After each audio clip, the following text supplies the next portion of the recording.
Habang naglalakad sa Viridian Forest, muli na namang napatili si Misty matapos makakita ng isang Weedle na papalapit sa kanila. Itinutok ni Ash ang Pokédex kay Weedle at natuto tungkol dito bago nagbalak na maghagis ng Pokéball. Gayunpaman, naalala niya na kailangan muna niyang pahinain ang Weedle kaya tinawag niya si Pikachu pero natutulog pala ito. Sinabi ni Ash na ibinibigay ni na Pidgeotto at Metapod ang respeto na nararapat para sa kanya, kaya si Pidgeotto na lang ang inilabas ni Ash na madaling nakuha ang kalamangan sa laban. Naglakad palayo si Misty at naambush ng isang lalaking nakasuot ng baluti na naglabas ng kanyang espada at nagtanong kung siya ba ay isang trainer mula sa Pallet Town. Sinabi niyang hindi at tumalikod na ang lalaki, pero bago umalis ay sinabi nito sa kanya na iwasan ang pagtili kung ayaw niyang lapitan ng kawan ng mga Beedrill. Samantala, napabagsak na ni Pidgeotto si Weedle. Inihanda ni Ash ang kanyang Pokeball ngunit naantala siya ng lalaking may espada na nagpakilalang siya si Samurai. Dahil dito, nakarecover ang Weedle at nagawang makatakas. Pinabalik ni Ash si Pidgeotto ngunit mabilis din itong inilabas muli para labanan ng kupal na si Samurai. Si Pidgeotto, napagod na sa pakikipaglaban kay Weedle, ay napilitang lumaban sa pincer ni Samurai. Sa kasamaang palad, dahil sa pagod, si Pidgeotto ay madaling napabagsak ng tackle attack ni Pinsir. Pinabalik ni Ash si Pidgeotto at inilabas ang kanyang Metapod. Sinabi ni Samurai kay Ash na ang kanyang Metapod ay mahahati lang sa dalawa ng mga pansipit ni Pinsir. Pinagamit ni Ash si Metapod ng Harden at nang sinubukan itong sipitin ni Pinsir, nabasag ang mga sipit nito, na naging dahilan upang pabalikin ito. Inilabas naman ni Samurai ang sarili niyang Metapod at pinagamit din ito ng Harden, gaya ng ginawa ni Ash sa kanyang Metapod. Nagpatuloy sa patigasan ng dalawang Metapod habang sina Misty at Pikachu ay nagbilad na lang muna sa araw habang naghihintay na matapos ang laban. Sina Jessie, James, at Meowth ay ipinakita na naglalakad sa Viridian Forest, bitbit ang kanilang anti-Beedrill tank, habang si Meowth ay nakasakay lang sa itaas at nagbibilad sa araw. Balik sa patigasan ng mga Metapod, natumba sina Ash at Samurai dahil sa patuloy na pagkabilad sa araw. Isang kawan ng Beedrill ang lumitaw sa malayo kaya pinabalik ni Samurai ang kanyang Metapod at tumakbo palayo. Isang Beedrill ang lumipad pababa at ninakaw ang Metapod ni Ash. Pagkatapos, may isang Beedrill na umatake kaya gumamit si Pikachu ng Thunder Shock pero nadamay din pati si Ash. Nagsimulang tumakbo ang tatlo at nahabol nila si Samurai, pero mabilis ang kawan ng mga Beedrill kaya nagtago na lang sila sa likod ng isang punong kahoy. Gayunpaman, ang apat ay napadpad sa isang pugad ng mga kakuna. Nakita ni Ash si Metapod at nagsalita ng malakas na naging dahilan upang mapansin sila ng mga kakuna at mag-evolve bilang Beedrill. Sina Ash, Misty, Pikachu, at Samurai ay muling napilitang tumakbo palayo at nagawang makapasok sa cabin ni Samurai. Dito, inalis ni Samurai ang kanyang baluti at sinabi kay Ash na kasalanan nito kung bakit nanakaw si Metapod at tinawag siyang baguhan. Nagprotesta si Ash ngunit nanindigan si Samurai sa kanyang mga salita na sinasabing ang ibang mga trainer mula sa Pallet Town ay hindi pababayaan ang kanilang Pokemon ng ganon. Tatlong flashback ang nagsimula, una ay nagpapakita ng isang Charmander na lumalaban sa kanyang Pinsir, Squirtle na lumalaban sa kanyang Metapod, at isang Bulbasaur na lumalaban muli kay Pinsir. Ikinwento ni Samurai ang kanyang pagsasanay para talunin ng isang trainer mula sa Pallet at tinawag si Ash na isang biro kumpara sa ibang mga trainer mula sa Pallet, kabilang na si Gary Oak. Nakatulog sina Misty at Samurai habang si Ash naman ay patuloy na inisip si Metapod. Kinaumagahan, dahan-daang lumapit si Ash sa puno kung saan natutulog ang mga Beedrill at kakuna, upang subukang kunin si Metapod. Dumating si Meowth at ginamit ang kanyang scratch attack kay Ash. Sunod ay lumitaw sina Jessie at James at nagsimulang sabihin ang kanilang motto ng malakas, at dahil sa ingay nito ay nagising ang mga Beedrill at kakuna. Mabilis na tumakbo si Ash patungo sa puno para kunin si Metapod, at natuon ang atensyon ng Beedrill sa Team Rocket. Kinain ng mga Weedle ang anti-Beedrill tank kaya napilitan ng Team Rocket na tumakbo ng walang proteksyon.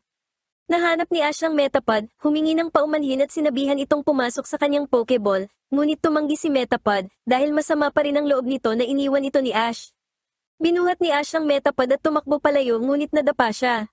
Muling humingi ng paumanhin si Ash sa pag-iwan niya kay Metapod at labis na nagsisi. Sinubukan ng isang Beedrill na gamitin ang Twin Needle attack nito kay Ash, ngunit magiting na inihagis ng Metapod ang kanyang sarili para iligtas si Ash.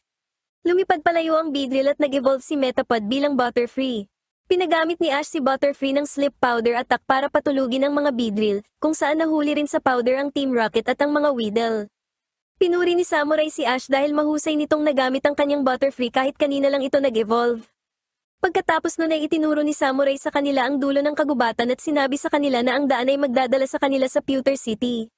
Nagkasundo ang dalawa na magkaroon ng isa pang laban kapag nagkita sila sa hinaharap, pero sinabihan sila ni Misty na huwag na silang maglaban muli ng Metapod laban sa Metapod. Samantala, pinakita ang Team Rocket na nakasabit na sa puno ng mga Beedrill, nagtatalo kung paano makakaalis doon habang nakadamit bilang kakuna.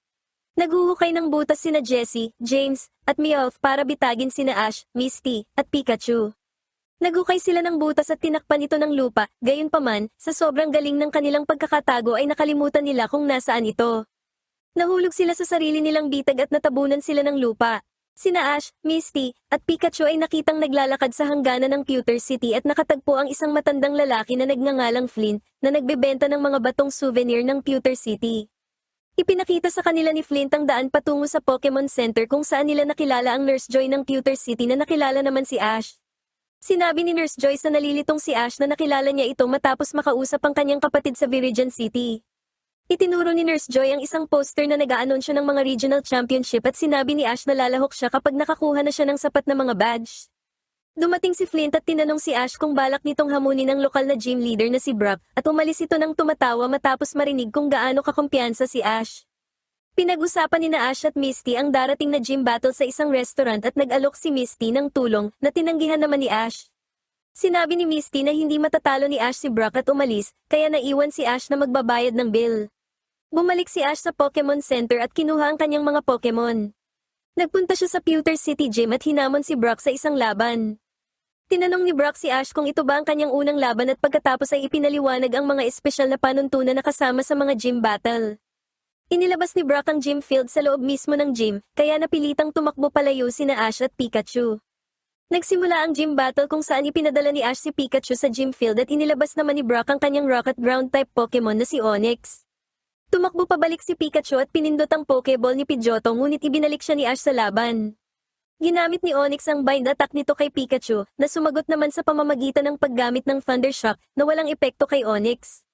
Sinubukan ni Ash na pabalikin si Pikachu, ngunit hinarangan ito ni Onix. Ipinagpatuloy ni Onix ang paggamit ng bind hanggang sa sumuko si Ash upang protektahan si Pikachu. Isang malungkot na Ash ang umalis sa Pewter Gym dala si Pikachu at nakatagpo si Flint sa labas na nagsabi kay Ash na sundan siya. Pumunta sila sa cabin ni Flint kung saan natutulog at nagpapagaling si Pikachu. Mataas ang pagtingin ni Ash kay Brock at sinabi ni Flint na ang mga kakayahan ni Brock ay maaaring magdala sa kanya ng mas malayo pa kaysa sa pagiging gym leader lamang. Pumunta sila sa bahay ni Brock kung saan nakitang nagluluto si Brock at pagkatapos ay tinatahi ang palda ni Suzy matapos itong mapunit. Umalis sina Ash at Flint at naglakad sa Pewter City, kung saan sinabi ni Flint kay Ash na hindi makaalis si Brock dahil kailangan niyang alagaan ang kanyang mga kapatid matapos silang iwan ng kanyang walang kwentang ama para maging isang Pokemon trainer at iniwan din ng kanyang ina ang pamilya. Dinala ni Flint si Ash sa isang hydroelectric power plant sa labas ng lungsod at sinabing maaari itong gamitin para palakasin si Pikachu. Tinanong ni Ash si Flint kung paano ito nagkaroon ng maraming kaalaman tungkol sa Pokemon, at sumagot si Flint na sinwerte lang siya. Ipinaliwanag ni Flint na tuyo ang ilog ngunit mayroon siyang ibang ideya. Sumakay si Ash sa water wheel at nagsimulang itulak ang gulong sa pamamagitan ng paglalakad dito. Nagsimula itong magbigay ng kuryente sa generator, na konektado kay Pikachu, na nagsimulang makaramdam ng sakit mula sa tumitinding kuryente. Lumitaw si Misty at muling nag-alok ng kanyang tulong sa pagtalo kay Brock, ngunit sinabi ni Ash sa kanya na gusto niyang talunin si Brock gamit ang mga Pokemon na siya mismo ang nagsanay. Ipinagpatuloy ni Ash ang pagpapaandar sa generator hanggang sa mag-overload ito. Kinabukasan, bumalik sila ni Pikachu sa Pewter Gym at muling hinamon si Brock.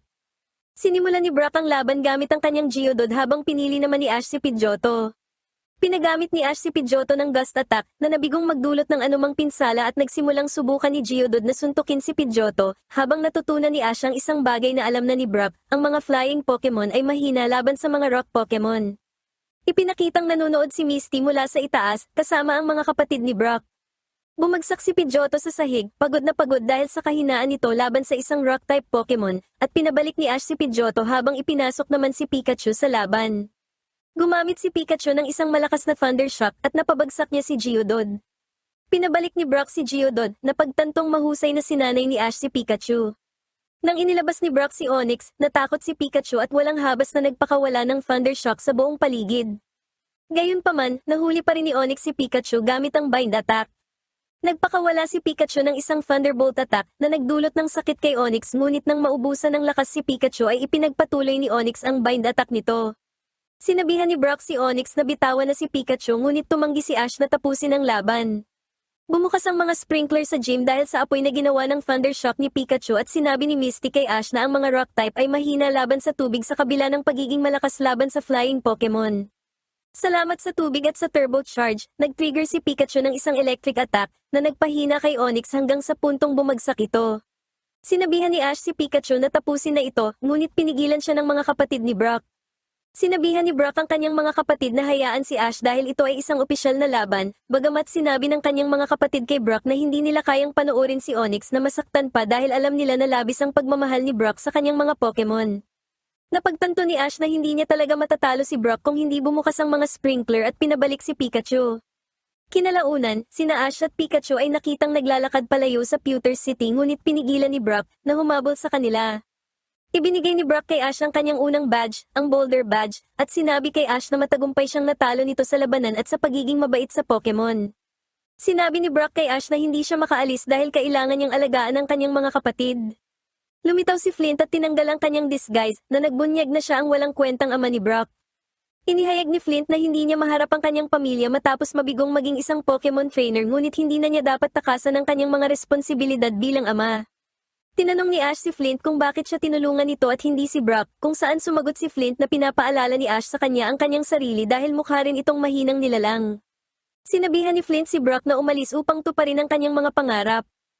Inabutan ni Brock si Flint ng karayom at sinabi sa kanya na laging napupunit ni Suzy ang kanyang damit, kumakain lang si Timmy ng malamig na spaghetti para sa almusal, gusto ni Tommy ang cornflakes para sa hapunan, naglalakad habang natutulog si Cindy kaya dapat niyang lagyan ito ng kampanilya at ang kambal ay hindi mahilig maligo.